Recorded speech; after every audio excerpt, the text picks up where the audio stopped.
നമ്മുടെ സൺഡേസുകളുണ്ടല്ലോ, most of the time ഇതുപോലൊക്കെ തന്നെയാണ് കേട്ടോ. അപ്പം നമ്മുടെ എന്താ പറയുന്നത്, ബ്രഷിങ്ങും അങ്ങനത്തെ പരിപാടികളെല്ലാം കഴിഞ്ഞതിന് ശേഷം ചായ ഇടാനായിട്ട് കയറും കേട്ടോ. അപ്പം നിങ്ങൾക്കറിയാമായിരിക്കുമല്ലോ, ഇപ്പം കുറേ വ്ളോഗ്സിലൊക്കെ ഞാൻ പറയുന്ന ഒരു കാര്യമാണ്, രാവിലെ തന്നെ എനിക്ക് നല്ലൊരു കടുപ്പത്തിൽ നല്ല അടിപൊളി ഇഞ്ചിയിട്ട ചായ കുടിച്ചു കഴിഞ്ഞാൽ എൻ്റെ മൂഡ് ഭയങ്കരമായിട്ട് എൻലൈറ്റൻ ചെയ്യും കേട്ടോ. അപ്പം നല്ലൊരു ചായ ഇട്ടതിന് ശേഷം ഈ പറയുന്ന ബൈബിൾ റീഡിങ്ങിലേക്ക് ഞാൻ കിടക്കും. ഓക്കെ, ഞാൻ ഒരുപാട് വാല്യൂ ചെയ്യുന്ന ഒരു കാര്യമാണ് ബൈബിൾ റീഡിങ്. ഓക്കെ, ഇപ്പം ഞാൻ പണ്ടൊക്കെ ബൈബിൾ വായിച്ചുകൊണ്ടിരുന്നതെന്ന് ചോദിച്ചാൽ ഒരു ചാപ്റ്റർ വായിക്കും, അല്ലെങ്കിൽ 2 ചാപ്റ്റർ വായിക്കും, അടച്ചു വെക്കും, ദാറ്റ്സ് ഇറ്റ്. ഓക്കെ, നമുക്കതിൽ നിന്ന് മനസ്സിലായോ എന്ന് ചോദിച്ചാൽ ബേസിക് ആയിട്ടുള്ള കാര്യങ്ങൾ ഓക്കെ മനസ്സിലായി. ചില സമയത്ത് മനസ്സൊന്നും വെച്ചിട്ടല്ലായിരിക്കും വായിക്കുന്നത് കേട്ടോ, അങ്ങനെയും ഉണ്ടായിട്ടുണ്ട്. പക്ഷേ ഇപ്പം കുറച്ച് നാളുകളായിട്ട് എനിക്ക് മനസ്സിലായി ദാറ്റ് ഈസ് അങ്ങനെയല്ല ബൈബിൾ വായിക്കേണ്ടത്. You have to spend some time, immerse yourself. അപ്പം നന്നായിട്ട് ഇമേഴ്സ് ചെയ്ത് നമ്മൾ ഓരോ വാക്കും അതിലെഴുതിയേക്കുന്നത് മനസ്സിലാക്കി വായിച്ചാൽ മാത്രമേ God will talk to you. അപ്പം അങ്ങനെയാണ് ഈ പറയുന്നത് ഞാൻ സമയമെടുത്ത് വായിക്കാൻ തുടങ്ങിയത്. പിന്നെ അത് ഒരിക്കലും സെയിലിന് ഇനിറ്റ് കഴിഞ്ഞാൽ നടക്കുന്ന ഒരു കാര്യമല്ല, നിങ്ങൾക്കറിയാമല്ലോ. അതുകൊണ്ട് തന്നെ സെയിലിന് ഇനിക്കുന്നതിന് മുന്നേ ഞാൻ മാക്സിമം ചെയ്ത് തീർക്കാൻ നോക്കാറുണ്ട്. പക്ഷേ ചില ദിവസങ്ങൾ അതും പറ്റാറില്ല കേട്ടോ. കാരണം എന്താണെന്ന് ചോദിച്ചാൽ ചില ദിവസങ്ങൾ അവൾ എൻ്റെ കൂടെ ഇനിറ്റ് വരും, ചില ദിവസങ്ങൾ അവൾ നൈറ്റിൽ കുറച്ച് ഫ്രീക്വൻ്റ് ആയിട്ട് ഇനിക്കുവാണെങ്കിൽ എൻ്റെ ഉറക്കം നന്നായിട്ട് റൂണാവും. അപ്പോൾ അങ്ങനെ വരുമ്പം ഞാൻ രാവിലെ ലേറ്റ് ആവും എണീക്കാൻ.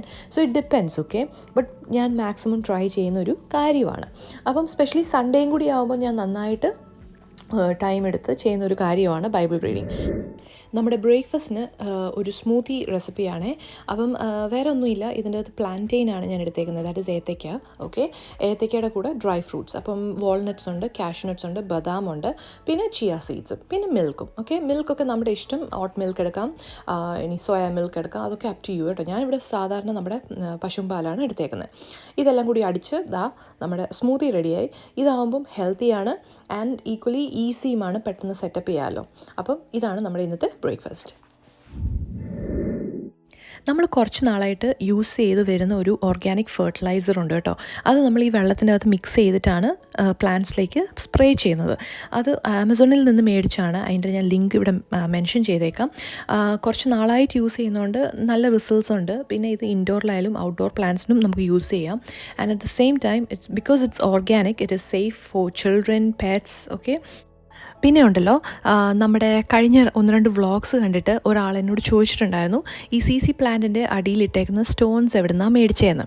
അതും ആമസോണിൽ നിന്നാണ് കേട്ടോ. സത്യം പറഞ്ഞാൽ നമ്മുടെ വീട്ടിൽ most of the things come from Amazon. Okay, അപ്പം ആമസോണിൽ ഒത്തിരി കാര്യങ്ങൾ നമുക്ക് അവൈലബിൾ ആണ് മേടിക്കാൻ. പിന്നെ റേറ്റ് വൈസ് നോക്കുവാണെങ്കിൽ അവിടെ ഇവിടെയൊക്കെ ആയിട്ട് കുറച്ച് കൂടുകയും കുറയുകയൊക്കെ ചെയ്യും. പക്ഷേ at the end you get the product, so that is most important അല്ലേ. പിന്നെ നമ്മൾ നോക്കാറുണ്ട്, കമ്പയർ ചെയ്യും മാർക്കറ്റ് പ്രൈസും വെച്ചിട്ടൊക്കെ. ആൻഡ് അഫോർഡബിൾ ആയിട്ടുള്ള കാര്യങ്ങൾ ഉണ്ടെങ്കിൽ നമ്മൾ മാർക്കറ്റിൽ നിന്ന് മേടിക്കും. ഇനിയല്ല ആമസോണിലെ അത് കിട്ടത്തുള്ളൂ എന്നുണ്ടെങ്കിൽ അത് അവിടെ നിന്ന് മേടിക്കും. അപ്പോൾ സ്റ്റോൺസിൻ്റെ കാര്യം പറയാം. നമ്മൾ ആമസോണിൽ നിന്ന് മേടിച്ചാന്ന് ഞാൻ പറഞ്ഞല്ലോ. നമ്മൾ ഓർഡർ ചെയ്ത സമയത്ത് we thought it was going to be a huge amount of stones coming. Okay, പക്ഷേ വന്നപ്പം ആകെ കുറച്ച് സ്റ്റോൺസേ ഉണ്ടായിരുന്നുള്ളൂ. ദാറ്റ് ഈസ് ആ ഒരു പോട്ടിൽ ഇടാൻ വേണ്ടി മാത്രമേ ഉണ്ടായിരുന്നുള്ളൂ. And I think we paid like £9 or something. എന്തായാലും ഞാൻ ഇതിൻ്റെ ഒക്കെ ലിങ്ക് ഡിസ്ക്രിപ്ഷൻ ബോക്സിൽ മെൻഷൻ ചെയ്തേക്കാം. ഞാനിപ്പോൾ കറൻ്റ്ലി ഫോളോ ചെയ്ത് വരുന്നതെന്ന് ഞാൻ ഒത്തിരി നാളായിട്ടില്ല കേട്ടോ, ജസ്റ്റ് കുറച്ച് നാളായിട്ട് ഞാനിപ്പോൾ ഫോളോ ചെയ്ത് വരുന്ന ഒരു സംഭവമാണ് meal planning. And that is what we are doing next. Okay, നമ്മൾ മീൽ പ്ലാനിങ് സാധാരണ രീതി ഞാൻ ചെയ്യുന്നത് ഫ്രൈഡേസിലാണ് കേട്ടോ. ഫ്രൈഡേസിൽ ചെയ്തിട്ട് സാറ്റർഡേ പോയി ഗ്രോസറി ഷോപ്പിങ്ങും ചെയ്യും. ഇങ്ങനെയാണ് നമ്മൾ പൊതുവേ ചെയ്യാറ്. പക്ഷേ ചില ആഴ്ചകൾ, ദാറ്റ് ഈസ് ഓൾട്ടർനേറ്റ് വീക്സിൽ ജോബിക്ക് വരുന്നത് PM ഷിഫ്റ്റാണ്. അപ്പം ജോബി ഫ്രൈഡേ ആ PM ഷിഫ്റ്റ് കഴിഞ്ഞ് വരുമ്പോഴത്തേക്ക് 10 മണിയാവും, 10-10:15 കഴിയും. അപ്പോഴത്തേക്ക് നമ്മുടെ ഗ്രോസറി സ്റ്റോഴ്സ് എല്ലാം അടയ്ക്കും. ഇവിടെ എല്ലാം സ്റ്റോഴ്സും 10 o'clock കഴിയുമ്പോഴത്തേക്ക് അടയ്ക്കും. അപ്പോൾ അങ്ങനെ വരുമ്പോൾ നമുക്ക് ഫ്രൈഡേ മീൽ പ്ലാനിങ് ഞാൻ അങ്ങനെ ചെയ്യാൻ നിൽക്കത്തില്ല കേട്ടോ. അതിന് പകരം ഞാൻ സാറ്റർഡേ ചെയ്യും. അപ്പോൾ ഇന്നലെ എനിക്കത് ചെയ്യാൻ പറ്റിയില്ല, അതുകൊണ്ട് ഇന്നത് ഞാൻ ചെയ്യാമെന്ന് വെച്ചു. പക്ഷേ സൺഡേയുടെ ഒരു പ്രോബ്ലം എന്താണെന്ന് ചോദിച്ചാൽ, സൺഡേ മീൽ പ്ലാനിങ് ചെയ്ത് കഴിഞ്ഞാൽ നമുക്ക് സൺഡേ വൈകിട്ട് 4 o'clock ഒക്കെ ആകുമ്പം ഗ്രോസറി സ്റ്റോഴ്സ് എല്ലാം അടയ്ക്കും. അപ്പം ഗ്രോസറി ഷോപ്പിംഗ് ചില സമയങ്ങളിൽ നടക്കത്തില്ല കേട്ടോ. അങ്ങനെ വന്നാൽ പിന്നെ ഉള്ളത് വെച്ച് നമ്മൾ അഡ്ജസ്റ്റ് ചെയ്തിട്ട് മൺഡേ പോയി ഷോപ്പിങ്ങിന് പോകും. ഓക്കെ, അപ്പം മീൽ പ്ലാനിങ്ങിൽ ഞാനിപ്പം മുന്നോട്ടുള്ള ഒരാഴ്ചത്തെ കാര്യങ്ങൾ ജസ്റ്റ് ഒന്ന് ഇവിടെ കുറിച്ച് വെക്കും. അതിനോട് അതിനോട് സ്റ്റിക്ക് ഓൺ ചെയ്താണ് ഞാൻ മാക്സിമം കുക്കിംഗ് നോക്കുന്നത് കേട്ടോ. അതാകുമ്പോൾ ഈസിയാണ്, നമ്മൾ ടെൻഷനില്ല നാളെ എന്തുണ്ടാക്കണം അങ്ങനെയൊന്നും ഒരു വറിയില്ലല്ലോ. But at the same time ചില സമയങ്ങൾ വരാറുണ്ട് അത് നമുക്ക് സ്റ്റിക്ക് ഓൺ ചെയ്യാൻ പറ്റാതെയായിട്ട്. അപ്പോൾ അങ്ങനെ വരുന്ന സമയത്ത് വാട്ട് എവർ വി ഹാവ് അല്ലെങ്കിൽ what ever we can do അങ്ങനെ നമ്മളങ്ങ് ചൂസ് ചെയ്ത് പോകും. പിന്നെ മീൽ പ്ലാനിങ്ങിൻ്റെ തൊട്ടിപ്പുറത്ത് തന്നെ ഞാനൊരു ലിസ്റ്റ് വെച്ചേക്കുന്നത് എന്തിനാണെന്ന് ചോദിച്ചാൽ, ചെയ്യുന്ന സമയത്ത് നമുക്ക് ആവശ്യമുള്ള സാധനങ്ങൾ വീട്ടിലില്ല എന്നുണ്ടെങ്കിൽ അത് പ്രിപ്പയർ ചെയ്യാൻ അതിവിടെ ഞാൻ അങ്ങ് എഴുതി വെക്കും. എന്നിട്ട് ജോപ്പിയാണ് ഇപ്പോൾ റീസെൻ്റ്ലി ഗ്രോസറി ഷോപ്പിങ്ങിന് പോവാറ്. അപ്പോൾ അങ്ങനെ പോകുമ്പം ജോപ്പി അത് കീറിയെടുത്തുകൊണ്ട് അങ്ങ് പോകും, അല്ലെങ്കിൽ അതിൻ്റെ ഒരു ഫോട്ടോ എടുത്തുകൊണ്ട് പോകും. എന്നിട്ട് വേണ്ടിയ സാധനങ്ങൾ മാത്രം മേടിച്ചുകൊണ്ട് വരും. ഇപ്പം അങ്ങനെ നമ്മൾ ചെയ്യുമ്പോൾ, ഈ മീൽ പ്ലാനിങ് ചെയ്യുമ്പോൾ ഉള്ളൊരു വലിയ ഗുണം എന്താണെന്ന് ചോദിച്ചാൽ, നമുക്ക് നാളത്തേക്ക് എന്താണ് എന്നോർത്ത് ടെൻഷനില്ല. രണ്ടാമത്തെ കാര്യം, അൺനെസസറി ആയിട്ടുള്ള കാര്യങ്ങൾ മേടിച്ച് നമ്മൾ വേസ്റ്റ് ചെയ്യേണ്ടി വരത്തുമില്ല. ആവശ്യമുള്ള സാധനങ്ങൾ മാത്രം മേടിക്കുക, അത് ഉപയോഗിച്ച് കഴിഞ്ഞാൽ വേസ്റ്റേജ് ഒത്തിരി കുറവാണ്. So that's really good. പിന്നെ ഇപ്പം എന്നെപ്പോലെ ന്യൂ മദേഴ്സിനൊക്കെ എല്ലാ കാര്യങ്ങളും പെട്ടെന്ന് നല്ല സ്മാർട്ടായിട്ട് ഹാൻഡിൽ ചെയ്യാൻ പാടായിട്ട് തോന്നുന്നവർക്ക് meal planning is very very helpful. Okay,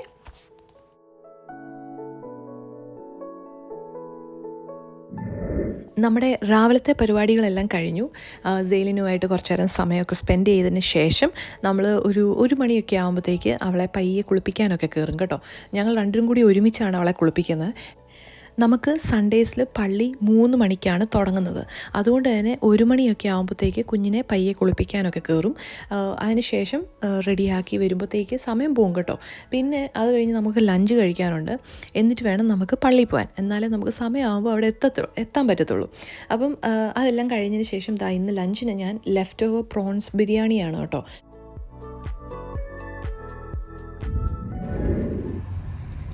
നമ്മളിപ്പം പള്ളിയിൽ പോവാണേ. ഒരാളിങ്ങനുണ്ട്.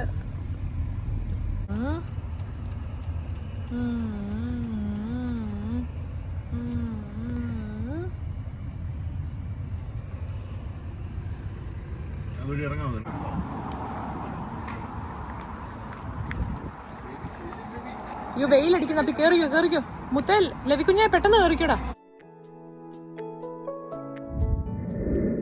അങ്ങനെ പള്ളി കഴിഞ്ഞു, നമ്മളിനി വീട്ടിൽ പോകാൻ പോവാണേ. അപ്പോൾ ഇന്ന് വൈകിട്ട് ബേസില ചേച്ചനും സ്റ്റെഫി ചേച്ചിയും വീട്ടിൽ വരും എന്ന് പറഞ്ഞിട്ടുണ്ടായിരുന്നു.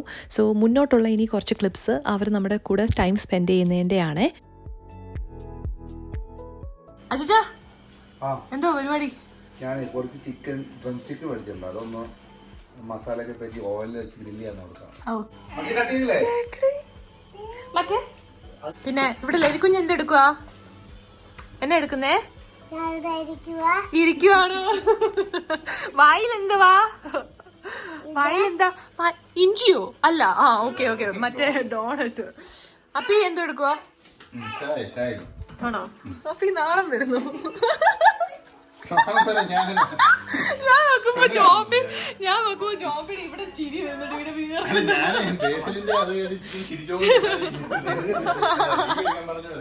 അയ്യോ.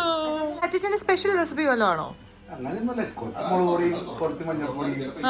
പക്ഷെ ഇട്ടപ്പോ അത്ര അല്ലല്ലോ, വേറെ കുറെ ഉണ്ടായിരുന്നല്ലോ. നമ്മുടെ ഇവിടെ കാണുന്ന കുറച്ച് മസാലകളൊക്കെ ഇങ്ങനെ പെരട്ടി നല്ല റെഡാക്കി വെക്കുക എന്ന് മാത്രമേ ഉള്ളൂ. കുരുമുളക് പൊടി വളരെ സിമ്പിൾ. സത്യാവസ്ഥ എന്തുവാണെന്നറിയോ ഗൈസ്? ഇപ്പം അച്ഛൻ്റെ വീട്ടിൽ ഞങ്ങൾ പണ്ടൊക്കെ പോകുമ്പം ഈ ചിക്കൻ ഇങ്ങനെ എന്താ പറയുക മാരിനേറ്റ് ചെയ്ത് നല്ല അടിപൊളി ഗ്രിൽഡ് സാധനം നമുക്ക് തരുവേ. നല്ല അടിപൊളി റെസിപ്പി, നല്ല മാരിനേറ്റ് ആയതുകൊണ്ടായിരിക്കും നല്ല ടേസ്റ്റ്. അപ്പം കഴിഞ്ഞ ദിവസം ഞാൻ അച്ഛനോട് ചോദിച്ചു അതിൻ്റെ റെസിപ്പി എന്തുവാന്ന്. അപ്പോൾ അച്ഛൻ പറഞ്ഞു വീട്ടിൽ വന്ന് ഉണ്ടാക്കി തരാറുണ്ട്. അപ്പം ഞങ്ങൾ പറഞ്ഞു ഓക്കെ, കിച്ചൺ ഓപ്പൺ. അങ്ങനെ അതിൻ്റെ പരിപാടിയാണ് ഇപ്പം കാണുന്നത്.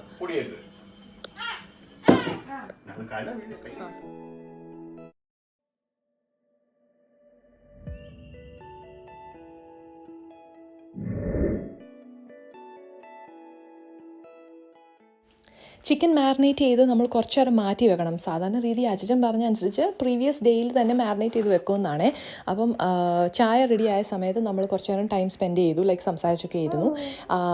പിന്നെ ഇപ്പം ഈ കാണുന്നത് ദാറ്റ് ഈസ് ഞാൻ കുറച്ച് ചിക്കൻ വിങ്സും ഡ്രം സ്റ്റിക്കും മാറ്റി വെച്ചിട്ടുണ്ടായിരുന്നു, നമ്മുടെ ഒരു സ്റ്റൈൽ ട്രൈ ചെയ്യാൻ വേണ്ടിയിട്ട് കേട്ടോ, വേറൊരു മസാല. അപ്പോൾ അങ്ങനെ അത് റെഡിയാക്കി വെച്ചേക്കുന്നതാണ് ഇപ്പോൾ കാണുന്നത്.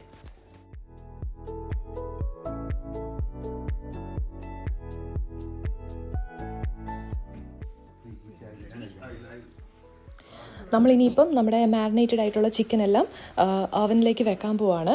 അപ്പോൾ ഇവിടെ ഞാൻ നമ്മൾ പൊട്ടാറ്റോയും കൂടി വെച്ചിട്ടുണ്ട്, ബേക്ക്ഡ് പൊട്ടാറ്റോ സൈഡായിട്ട് കഴിക്കാനായിട്ട്. തീ കുറവാണെന്ന് തോന്നുന്നു. മറിച്ചിടാമോ? എല്ലാം മറിയണം. പൊട്ടിട്ട് ഒട്ടുമായിട്ടില്ലല്ലോ. അപ്പം മുകളിൽ തീ ഇല്ല. അതാ രണ്ട് സ്വാപ്പ് ചെയ്തായി ഒരു ഇഷ്ടമല്ല. മുകളിൽ പോകുമ്പോൾ താഴെ മാറിയിട്ട് ഇഷ്ടം. പിന്നെ താഴത്തെ ആരും കഴിക്കും.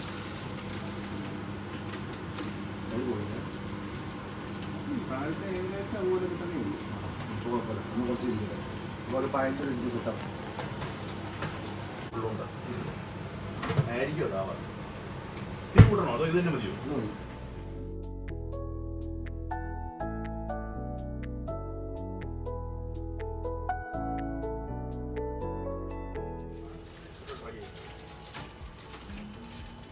ഓ ജ്യൂസി അല്ലേ അത്? നോക്കാൻ വേണ്ടി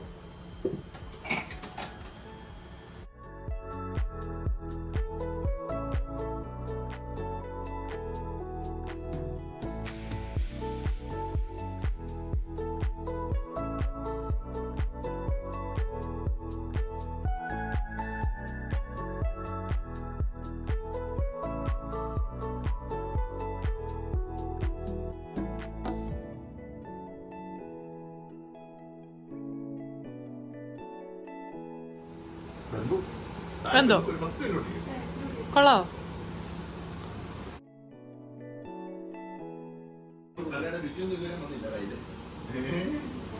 ആണോ? രുചി വന്നില്ല? ആ, അതിന്റെ രുചി വന്നില്ല. എങ്ങനെയുണ്ട് ചേച്ചി?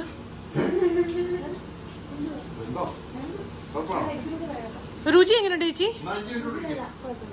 ഓക്കെ ആണോ? ഉപ്പ് കുറവാണോ? ഞാൻ ഉപ്പിട്ടില്ല അറിഞ്ഞുകൊണ്ട്, കാരണം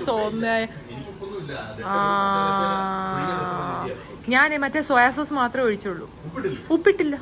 ഇല്ല, കാരണം സോയാ സോസ് ഉള്ളതുകൊണ്ട്.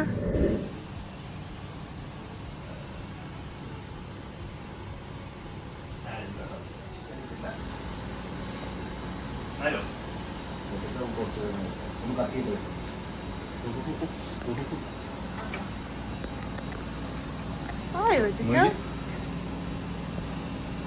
കാര്യമായിട്ടും ആയോ?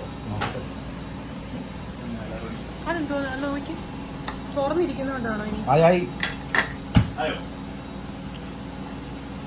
അങ്ങനെ അടിക്കുന്നല്ലോ?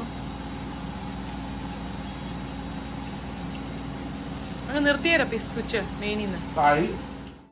ഇവിടെ ഒരു സെറ്റ് ചിക്കൻ റെഡി ആയിട്ടുണ്ട്. മറ്റേ സെറ്റ് ചിക്കന് സൈഡ് തിരിച്ച് നമ്മൾ അകത്തോട്ട് കയറ്റിയിട്ടുണ്ട്, വീണ്ടും ഒന്നുകൂടെ ഒന്ന് റെഡിയായി കിട്ടാനായിട്ട്. അപ്പം ചൂട് പോകുന്നതിന് മുന്നേ കഴിച്ചോളാൻ പറഞ്ഞിട്ട് എന്നോടും സ്റ്റെഫി ചേച്ചിയോട് ഇരിക്കാൻ പറഞ്ഞു കേട്ടോ. അപ്പോൾ ഞങ്ങളിരുന്ന് പയ്യെ സ്റ്റാർട്ട് ചെയ്തു. പക്ഷേ എന്താ പറയുക, കഴിക്കുന്നതിൻ്റെ ഇടയിൽ ക്ലിപ്സ് എടുക്കാൻ അങ്ങ് വിട്ടുപോയി. അതുകൊണ്ട് കഴിക്കുന്നതിൻ്റെ ഒന്നും ക്ലിപ്സ് ഇല്ല കേട്ടോ. എന്തായാലും നിങ്ങൾക്ക് ഈ വീഡിയോ ഇഷ്ടപ്പെട്ടെന്ന് വിചാരിക്കുന്നു കേട്ടോ. ഇഷ്ടപ്പെട്ടെങ്കിൽ ഉറപ്പായിട്ട് ലൈക്ക് ചെയ്യുക. ലൈക്ക് കാണുമ്പോഴാണ് നമുക്ക് മനസ്സിലാവുന്നത് ഓക്കെ ഇത് ഇഷ്ടപ്പെടുന്നുണ്ട് എല്ലാവർക്കും അങ്ങനെ. പിന്നെ നിങ്ങൾക്ക് എന്തെങ്കിലും ഞാൻ ഇമ്പ്രവൈസ് ചെയ്യേണ്ടതായിട്ടുണ്ടെന്നുണ്ടെങ്കിൽ ഉറപ്പായിട്ടും കമൻറ്റ് ചെയ്ത് അറിയിക്കുക കേട്ടോ. അപ്പം ഇതുപോലത്തെ കുറേ നല്ല ഫാമിലി വ്ളോഗ്സുമായിട്ട് പെട്ടെന്ന് തന്നെ വീണ്ടും വരുന്നതായിരിക്കും. Until then, take care, God bless and bye.